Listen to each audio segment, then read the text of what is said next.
Hi, everybody. Welcome to the next episode of From Grief to Gratitude. I have my dear friend Linda Davidson here with me. Hi, Linda. Hi. Welcome. We're just going to have a little talk today and talk about Jesus and things that she has been able to get victory over through the Lord. I wanted to share something with you. I love this season. I love fall. I love Christmas. And got this little thing that I wrote. And it says it's about fall. And I think that it's great if we can do like one spirit lifter of the day for ourselves. Like just something that lifts our spirits and something for us. I need to do things for me because I don't do that. Do you, Linda? Do you do a lot for yourself?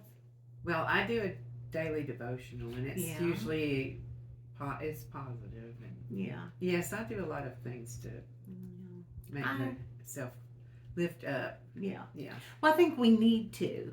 And so, anyway, says fall brings the excitement of harvest and golden colors and heartier flavors of pumpkin, squash, apples, and pears. Tuning in to the changes of the seasons help makes the spirit of the kitchen more warming and fulfilling. Putting a chicken in the crock pot before leaving for the day takes less than 10 minutes and yields warm, fragrant dividends at the end of the day. Sharing secrets and concerns over tea, dinner, or the dishes helps us draw closer in love to one another. If you take the time to nurture it, the spirit of loveliness can rest in every cupboard and every countertop, transforming your life and your home into delicious warmth. And that's what I think fall is. Oh, yeah, that sounds perfect. I think that's fun. I've got a scripture for us today, and it's Proverbs 14 and 1. It says, "A wise woman builds her home, but a foolish woman tears it down with her own hands." And right here, we have a wise woman with us.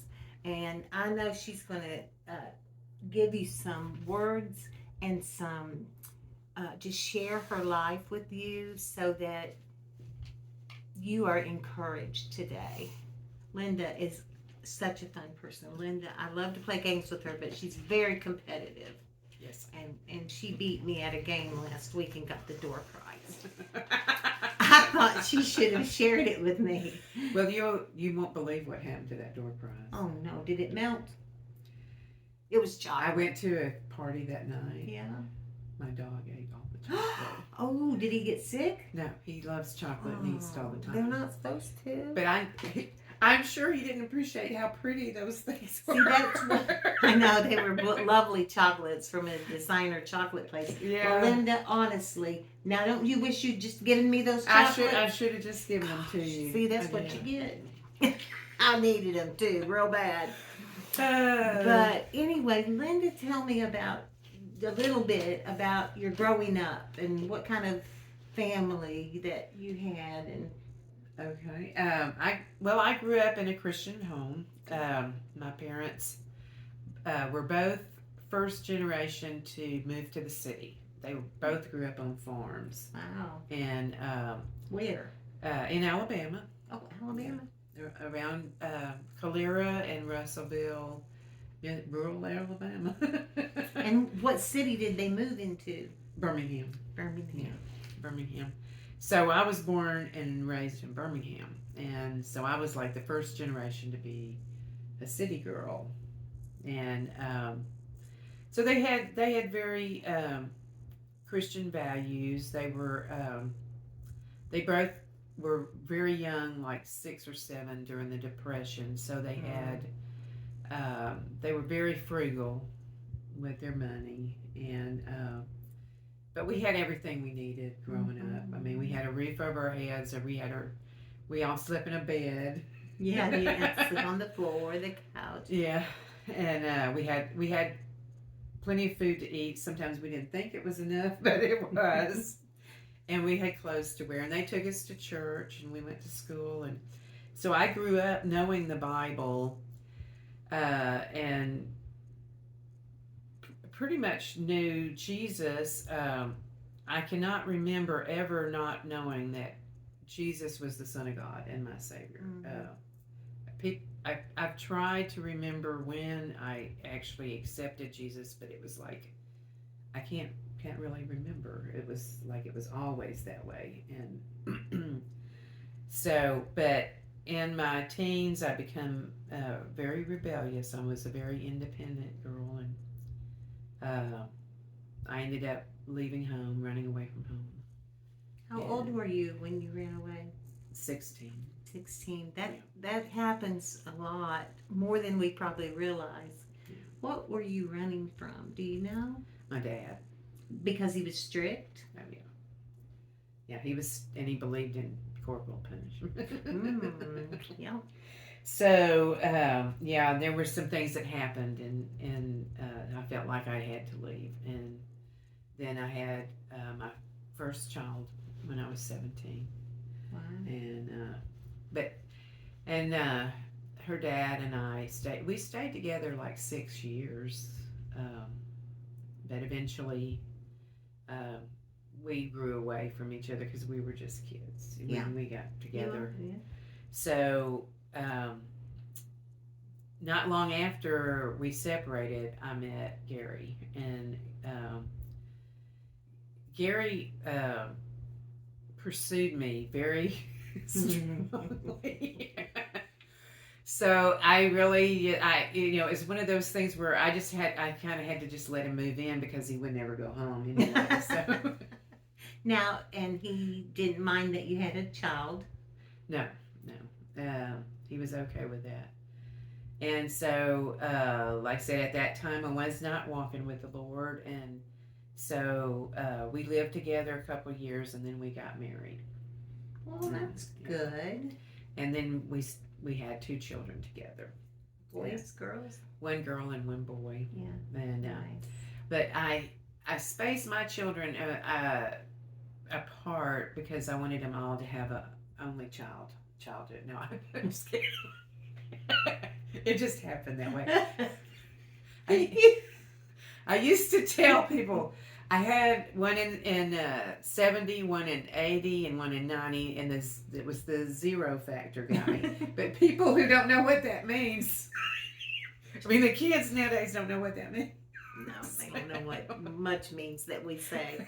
I tell you now, I really know about the generation gap. I never understood it until... Yeah, until now. And now I'm like, okay, I get it now. Yeah.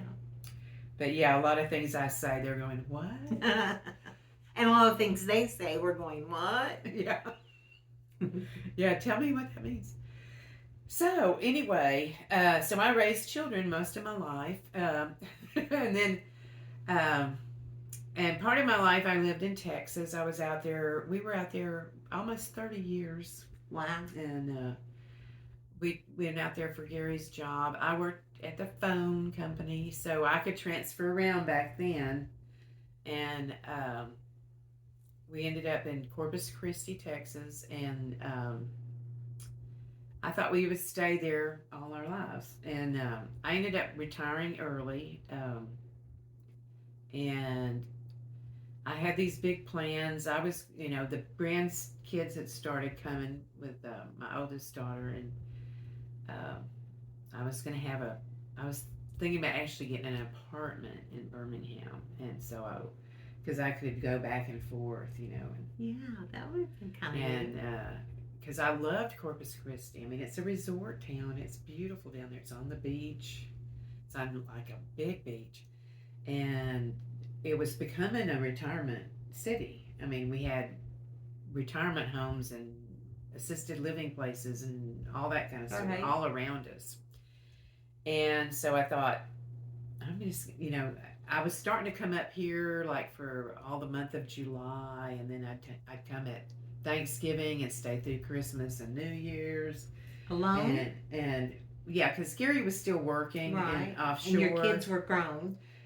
Yes, and Roger my youngest was in high school. And of course in the summer he'd come with me. Yeah. But in the winter he'd stay home with Dad, and that was working out real well. And I thought, boy, I'm going to get me my own apartment, I think, And about that time was when it was 2008 and the bottom fell out of the market. And all that big money I was going to do that with went away. Oh, no. That happened to a lot of people too. Yes, it did. Well, at least you can laugh about it. Yeah. Well, because God made me homesick for Birmingham. And when he did, I was like, I told Gary, I was like, I'm moving back to Birmingham. I don't know if you want to come or not, but God says I need to go there, and I'm homesick for it, and I'm going. And he's like, well, I'm going too. I know I'm sitting here thinking, I don't know that I would have given my husband an option exactly, but okay. Well, remember, I was pretty independent. Yeah, well, I never have been. And he worked offshore, and I was by myself there all the time anyway. Yeah. So it wasn't that we were having problems or anything. It's just I thought maybe my son might not want to go either, and that he might want to stay, and he did, but he got used to the idea, and so we ended up moving here in 2009, and Did you get an apartment? no, we did find a house. Found a house. That was a whole experience in itself, because after that business in 2008, buying a house became a nightmare. But we did finally find one, and it was on the short sale. Yeah. So we were able to get a good deal on it, and it was in Alabaster, and it's where Karma lives now. So anyway, we were able to get a house where we needed it in this side of town and everything, and so we moved in and settled in, and we immediately started being really involved with the family again. Karma by this time had my grandson Roland, who's and he's autistic. We had found out he was autistic, and then she had another little girl. I say another little girl. She's the only girl. She'd also had an older son from her first marriage, but and so I was going to come up and help Norma with the kids, and what I didn't know was that, and that God knew, was that Gary was going to get sick, and in 2011 his kidneys failed, and he had to go on dialysis. Now, did something happen to make this hurt his kidneys, or was it just happened? Yeah, it was called alcohol. Gary was actually what I like to call a functioning alcoholic. Mm-hmm. He always worked and kept a job, never let it keep him from, taking care of business. What he needed to do. But he never was able to stop completely. And, we had a very mercurial marriage. Okay, you need to explain that to those who don't know that word. It went up and down like the mercury in a thermometer. Oh yeah, we don't have those anymore. So Oh, yeah. I have no idea what you're talking about. Anyway, yo-yo, maybe you have it down like a yo-yo. Okay. Yeah. We were really passionate about each other. We were soulmates, and because we had a lot of passion for each other, we could also make each other very angry. Mm-hmm. And so we had our share of fights and discussions. Well, passion goes a long way. I mean, for good, or it could be for negative. And it's not just, passion as in an attraction. Right. But, I'm passionate about this podcast. I'm passionate about helping widows, So passion is a good thing. Yeah. But it can become a negative thing if you're not. But anyway, we did love each other, and we were soulmates. I mean, we were on the same page a lot of the time. When I did come back to God, he did not do that, but he never really stopped believing. I tried to stop believing for a while, and but he did not. He was not a regular church goer. Now, was that when you had that spell when you were struggling with your Christianity? Was it after he was sick or before? Oh no, that was like during. That went on for almost 30 years too. A long time. Yeah, yeah. From the time I left home until about till right after I retired. I felt like I couldn't be a Christian and work at the phone company. Uh, and those of you who have worked at the phone company will know what I'm talking about. And okay. Well, and they can't do anything to me. I don't have any money for them to sue me. But anyway, but so you were just running from God. Yeah, I was. I was running from God, and it just so happened we moved into a house there in Corpus Christi that was 4 houses away from a pastor, and he was opening up a new church, and he had started one, and they were meeting in a school, and then they were building a building, and they were about to get it finished, and about the same time that I retired, they were going to move into the building, and so he kept after me to come to his church. It took him 3 years, but Wow. I finally went to his church, and the minute I walked in the door, I think that's when I actually received the Holy Spirit, because I was overwhelmed. My memory of that moment is not what actually happened. I know it's not, but it's because my memory's based on the feelings and that I was going through, and it was like I heard a voice that say, "What have you been running from, Linda?" And I said, "I don't know. I'm sorry. I'm sorry."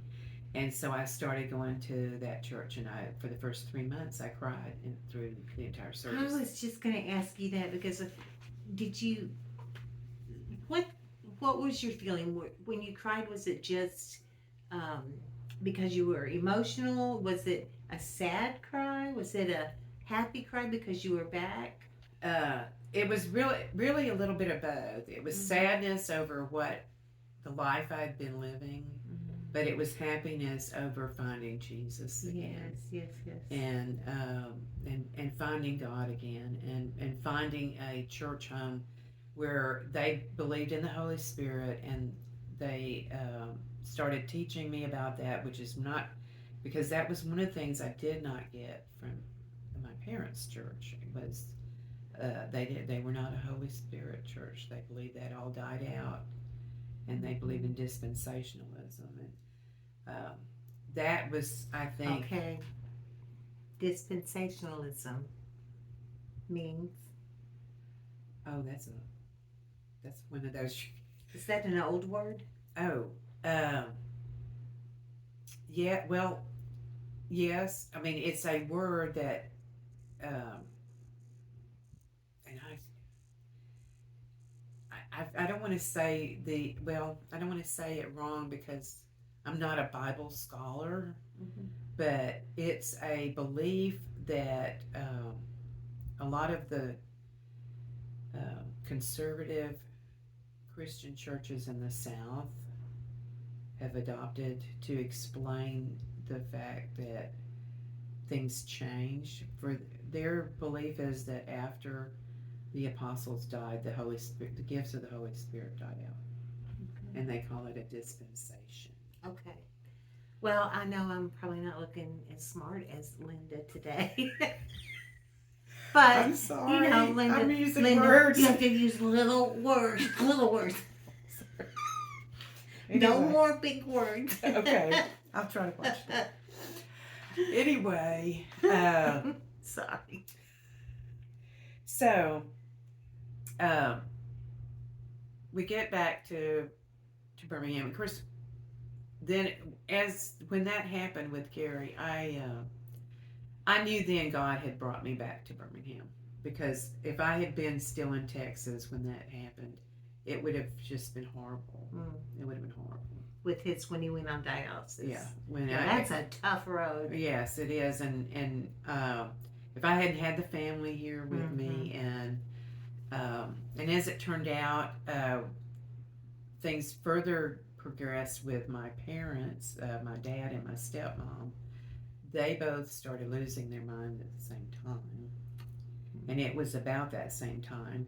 I don't know, but most of us remember in 2011 in April, a tornado went through and it hit Tuscaloosa, and then it went up through Pleasant Grove and the west side of Birmingham, and it was pretty bad. And it was at that time, that was the time, it was that month when his kidneys stopped. And my dad and my stepmom went through that tornado. They were fine, they weren't hurt, but it was a traumatic event for them that kind of triggered their Alzheimer's and dementia. And so anyway, that's another whole long story, but there was just so many reasons all of a sudden that I needed to be here. And it would have been really hard for me to have stayed in Texas. And at that point, it would have been almost impossible to move by myself. And so God knew what he was doing. Well, reasons you need the Lord. I mean, yes, exactly. When you go through battles like this, I really don't understand how people get through it with their own sanity if they don't have the Lord. If they don't have Jesus, So he wanted you back. He's calling you back. Yes, he was. Yes, he was. And so, anyway, from grief to glory and gratitude. Gary passed in September of 2015. He made it about 4.5 years. Wow, that's a long time to be on dialysis. Yeah, it is actually. Actually, it's about it's about the upper side of the average. Yeah, yeah. They don't. Dialysis does not cure you. It just keeps you going. And there's so many things that you have to watch. And during that time, he had open heart surgery. The surgery went well, but then he didn't. His recovery and rehab did not. And he ended up.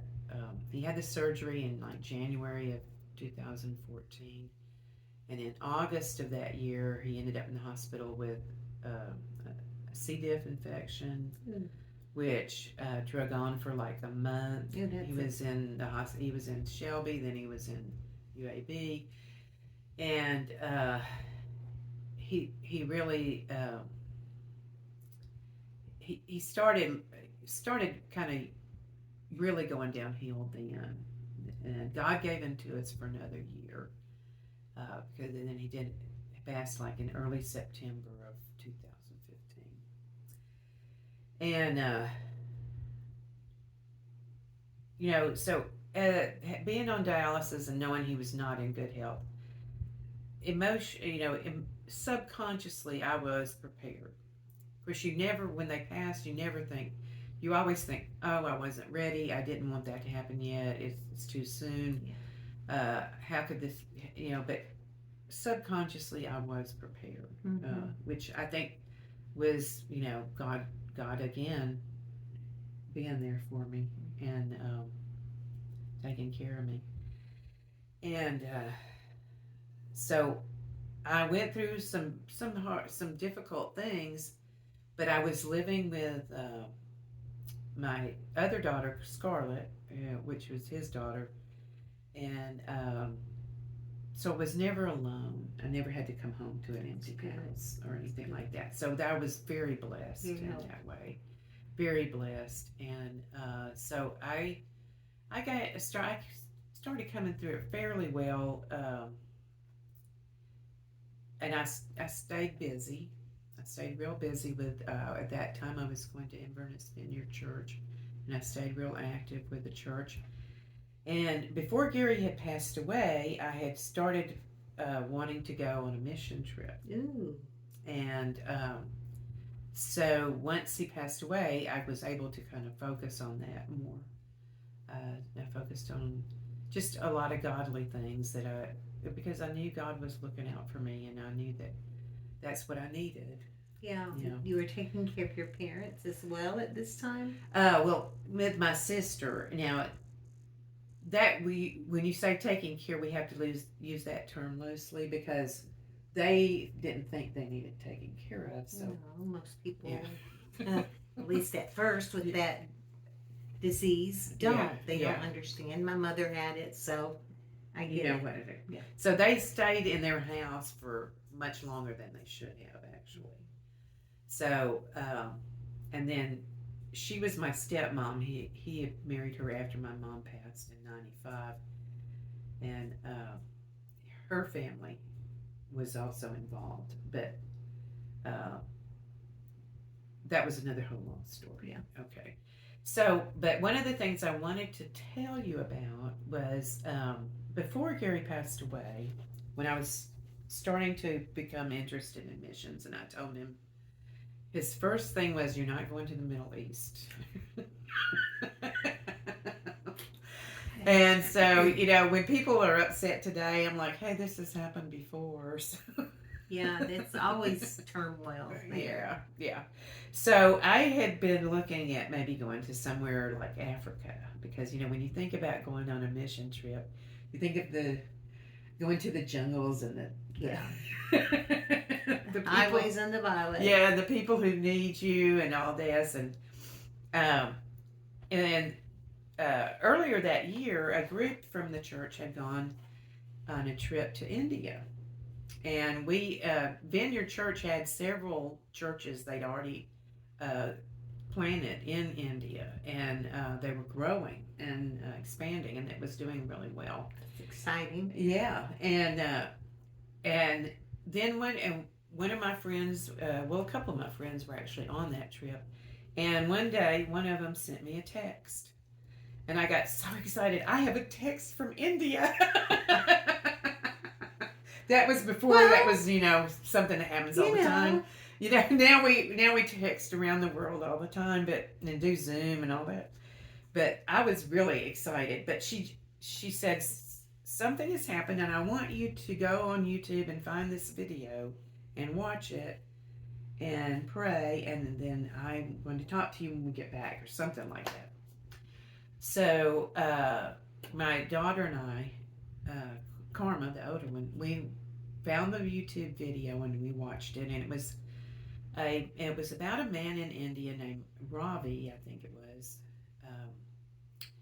and this film crew had been following him around because he was known as being prophetic. Mm. And so they were following him around to see if anything happened that they could record. Right. And there were several things that happened in this video where God told him to do.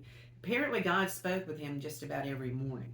And one day, God told him to go to this park that was on the ocean and wait for this man. A man in an orange turban was going to come riding up on a bicycle, and he was to share the gospel with him. And they went and they waited nearly all day, and sure enough, here comes this man in an orange turban on a bicycle. Now that's pretty specific. Yeah. And not something that you would ordinarily know. Right. So, and he shared the gospel with him, and the man, he converted him right there. Wow. And he asked for if the film crew, if they had any Bibles, he could give him. Nobody had a Bible, but the man said, I'll find one, and then he took off back home to his village on his bicycle. And then Ravi explained to the film crew that man was like a Maharishi. He was like a priest in one of their temples and one of their religions. They have like 3,000 over there, and that converting him was like going ahead and getting the gospel spread to his entire village. Yes, that's amazing. And so, yeah, it was amazing. And they did several other things. I mean, it was not anything that like would knock your socks off, but it was pretty amazing. And I'm looking at Carmen. I'm like, what do you think she wanted us to watch this video for? Do you think maybe she met this guy? And so we, puzzled over that for a while, and then they got back, and the first Sunday they got back, they were like down front, and they were going to pray with people, and Carmen and I were going to hang back and let other people go down first, but they were down there going, no, no, no, come on down, come on down, come on down. So we get down there, and my friend starts explaining to me that yes, indeed, they did meet this man. Wow. He actually attended the church, one of the churches where they ministered to people. And they were up front praying one Sunday, and he came up to them. And they could not remember exactly everything that was said because it was, that's just how it goes sometimes when the Spirit's working and God's working. You can't always remember everything that you want to. But they said that he asked them, did they know somebody named Linda? And my friend had an aunt named Linda. And so she thought maybe he was talking about her. And he was like, no, I don't think so.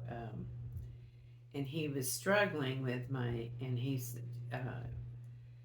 I think it's David's son. Does that make sense?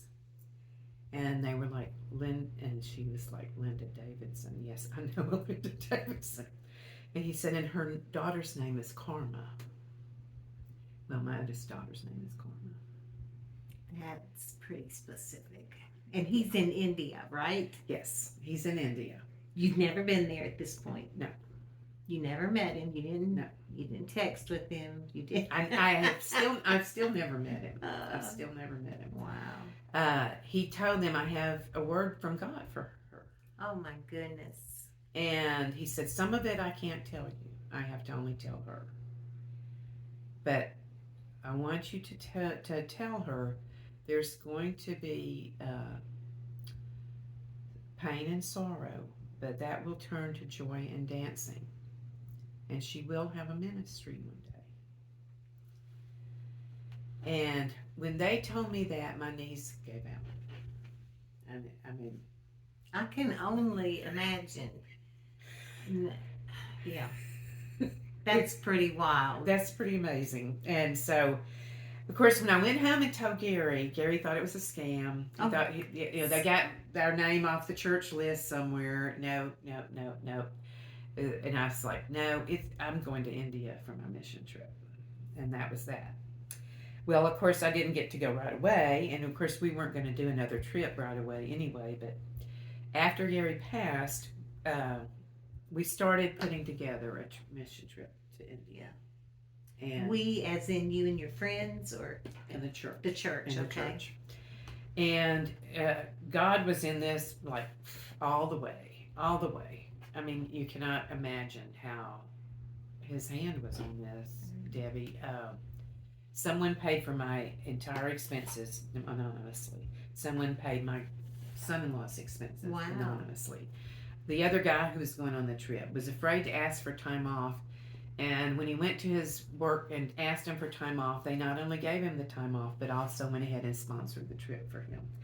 And so all of us ended up getting everything, all of our expenses paid. Hallelujah. Everything lined up for that trip in a way that was, you could not have asked for it to go any better. Well, that was favor, right? Yes. God had showed you favor, and favor to us, I mean, it makes no sense. I mean, right.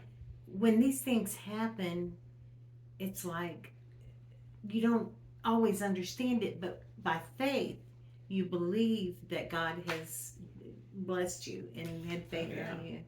He did. And your faith He wanted us to go on that trip. That's so neat. So we did. And during that time, though, we did find out that Robbie had left India, that he was actually back had come to the United States, and he was starting some sort of ministry where God had told him to start a school. And I've kind of lost track of him. But while I was over there, I did go to the minister in the same church where he went, and I met a couple of his children. He had lots of children. He had his own children, and then he had adopted a lot of children. So I forget now how many, but it was something like 12 or 14 kids grew up in his house while we was there in India. And I met one of his sons and one of his daughters, and got to spend a little time with the daughter. And just really good Christian kids. And we did some ministry activities together. And towards the end of the trip, in fact, I think it was like about our next to the last day there, we went and visited this mountain that's outside of Bangalore. It's I'm not going to say it right. It's Tahini Mountains, I think. It's probably not the way it's supposed to be pronounced, but it's a mountain where there's this huge bull statue on one side, and it's a temple and a worship place for Hindus. But on the other side, it's just got a great view, and people walk up through there, and they have some gardens and trails and stuff. So a lot of tourism. Yeah, basically. so a lot of tourism goes through there. So we had gone up there, and we had gone up there with these temple prostitutes that we were ministering to, because that was one of the ministries we had reached out to, was this guy who was trying to rescue these men who had been forced into being transvestites and being temple prostitutes, and get them out of that situation. And it was horrible there, Debbie. It was horrible. It was horrible. Their families would make them do this, and then make them send them the money, and then they would not speak to them or touch them ever again. They felt they were unclean at that point. Yes. The Gandhi outlawed the caste system, but it's still very much ingrained in their psyche over there. So these poor guys, they were just like totally mistreated, and they dressed like girls, and because that's what they knew, and that's all they had. But they were so appreciative of everything that we did for them, and they loved. It was so easy to love them and let them love on us. And so we took a bus with them, and we went up to this mountain, and some of the people from the church had gone with us, a couple that we call them the apostles of this church. They were so active, and their spirit of serving and servant leadership was just so strong. I can't say their names, but they were with us, and we're just like walking around the mountaintop and taking pictures and talking and singing, and then we started singing a song that had a little dance to it, and so we were singing and dancing and having a big time. And one of the woman apostles said, I overheard her say, there's the joy in dancing. And when she said that, it hit me immediately that the first part of that prophecy that he didn't want to tell them was that Gary was going to die. Oh. And I looked at his daughter. She was standing right next to me, and I said, I know what the rest of the prophecy was now. And he said he knew Gary was going to die. And I said, and he would never have told a third party that. And she just nodded her head and said no. So I said he probably hated to tell anyone something like that. And she goes, yeah, he did. So, you think about people who are prophetic as that must be a really cool thing, but it's a big responsibility too. So anyway, we come down the mountain. We're going back and forth on the windy road of coming down that steep mountain with curves, and we started laughing that if we had a wreck, the headline was read, Christian missionaries fell with temple prostitutes in the wreck of the mountain.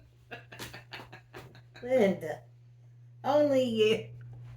No, we laughed all the way home about that.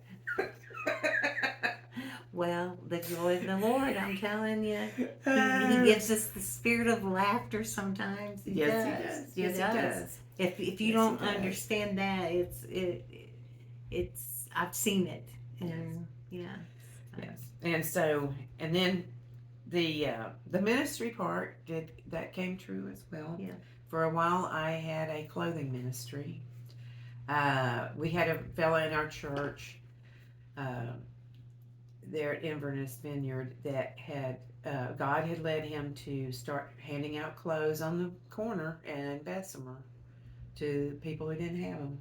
So we would take up, you know, gently used clothes at Yeah. church, and he would give them out. And I joined him in that ministry. He got cancer, and he passed away. And I promised him I would keep it going as long as I could. Good for you. And we did. A friend of mine and I kept it going for a little while. We eventually had to give it up, and then COVID hit, and we would have had to give it up anyway. But it was a good thing while it lasted, and we helped a lot of people, and we. I miss it sometimes. Yeah. I miss it sometimes. It was fun giving stuff away. Yeah, it is fun. So what about Gary? When did he pass? In early September of 2015, and then I went to India in May of 2016. So when all this happened, he had already passed away. Right. When you actually got to make your trip. Right. But when the man prophesied, Gary was still living. Correct. Yeah. Yeah. So you were prepared then, right? Yeah. In a way, as much as you can be. Yeah. I mean, you know, if he's on dialysis anyway, it's probably not going to be good. Right. I mean, well, and for some time, I had been in better health than him. Of course, you never know. no. I could have been in a car wreck or something, but I knew I was in better health than he was for a long time. So that was kind of an unspoken thing between us that he would go first anyway. But and like I said, I worked outside the home. I was independent. He worked offshore, so like 7 and 7. So every other week I was footloose and fancy free. No. But that didn't. Well, I wasn't really but I was responsible for everything, and so I took care of everything, and so I was not. I did not really take care of the money there at the end. I was letting him do that those last few years. So there were some things that I was caught unawares about, but mostly I knew what was going on as far as that kind of thing. That's not to say I was all set. Because financially, we weren't. He thought I would remarry right away, and I have no desire to even date. Still? So, yeah. And it's been 8 years? Yeah. Yeah, well. I don't know, and maybe I don't want to say this and hurt anybody's feelings, but Gary really adored me, and so I sometimes I have this feeling that as far as that kind of love, I've had my share. Mm-hmm. I've had enough, and I don't really need that anymore. And the love of Jesus is all I need right now, and that's your husband. He's my husband. Yeah. Yes. And I was telling you about that incident where I did feel him one day come and hug me and hold me, and that is, and it was so tremendous. It was so, words can hardly describe it. And it's like, and I was preparing for the trip when this happened. I was studying Mark Verkler's book on 4 Keys to Hearing God's Voice, which involves journaling, which I've never been very good at, but I did give it a shot. I was giving it an honest try. It was one of the things I was supposed to do. One of the other things I was supposed to do on the trip was to bring this curriculum over to them called Tent Time, which was a children's version of hearing the 4 keys to hearing God's voice. So I wanted to be real, I wanted to be good at it and prepared. And it turned out it was a wonderful thing. It helped me hear God's voice, and it helped me have that experience. And I highly recommend that book to anybody that's struggling in that area, because I think it will be a big help to you. Um, I grew tremendously through this this process, with God, and so um, I just know that that's the way it was supposed to be. It is true that God has bigger plans than we can ever know about, and we just fit in that plan, and we may not see it until much later, but that is what's happening. That really is what's happening. That's just amazing how the Lord can transform your life from 30 years of not serving to, in an instant, knowing that there's a calling on your life. Yeah. And that He wants to use you. And that not only does He want you to be secure and safe in His arms, but He wants you to share that with others.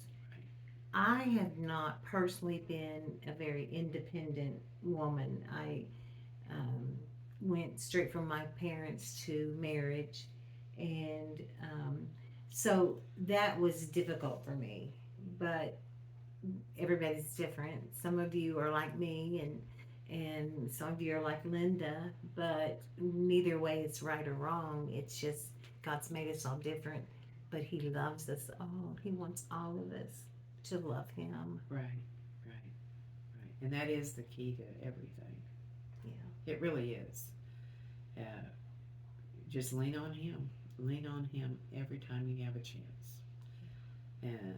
Go to Him first, like Pastor Chris says, pray first. Yeah, pray first. Yeah, and that's such a good practice. I'm not saying I remember to do that all the time. I certainly don't. But I have had experiences where when I did remember to pray first, everything went way better than it did otherwise. It's so funny because we go, well, all I have left to do is pray.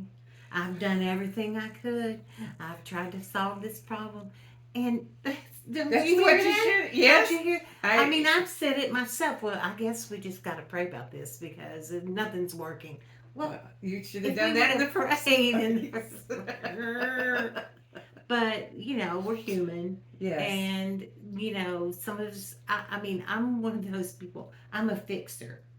I want, if something happens, I can take care of that. I'll fix it. It's okay. Cute little example of that is we were, long story too, but my mom was ill and in the hospital. So there was a lot of tension, and we girls decided we were going to get a piece of ceramics and fix it. You have to fix it up and then make something while we were waiting while she's in the hospital, right? Okay. So anyway, Marcia knocked hers off, and it broke the head off of what she was making, and the head just rolled down the street. And not street, but in the living room, and I'm like, I can fix that. I can fix it. I'll fix it, because I didn't want her to be sad about that. So I'm just a fixer. But God is our ultimate fixer, right? Yes. Yes. He's and He knows the best fix for everything. He does. He really does. Yes, He does. Don't let Him be your last resort, right? No. And don't wait 30 years. But if you have, but if you have, He wants you. Yes. I mean, I look at that as, I've tried to encourage people, but, and sometimes they're not really encouraged by that, but, because that seems like a long time. But the thing is it did happen. Yeah. It did happen. I did come back. I did turn it around, and I'm so happy now. I mean, my life is not perfect, but I'm okay with it. I mean, because I'm doing things with church that I want to do, and with friends that I want to do, and I'm meeting new people, and I mean, that's what life is all about, you know. It is. You know, it's that, but it's encouraging in the fact to know that if you have or are in that situation, that the Lord just, you can come back, come home. That just come home. It's never too late. It's never too late. I think that's a good thing for this. Yes. Our nice fall, first message of fall, and all that entails. But Linda, I'm so glad that you shared with us today. I love you so much. I love you too. She's my precious friend, although she likes to beat me in games. So I haven't gotten over that quite yet. But you know, I love her just the way she is. Thank you. I love you. She was wonderfully made by the Lord, and it's my honor to be your friend, Linda. Thank you for coming today and giving us your time and just sharing your life. Having me. I was very flattered that you wanted to do one with me. Well, you are just as interesting as anybody who's been interviewed, and Thank you. you're precious. Thank you all for joining us again. Subscribe to this so that you can get alerts as to when we'll be doing our next podcast. I may be having surgery this week, and so if I am, then it might be a little bit before we have another podcast. But I will tell you this, that if I need to, I will do it from the hospital. I will do it from rehab, wherever I am, because it can be done. Yeah, because there are people who want to share their testimony and people who need encouragement. People who need to hear it. That's right. Yep. Love you all. Yes, we do. We hope you've enjoyed this. God bless you. Bye-bye. Linda, can you do the honor?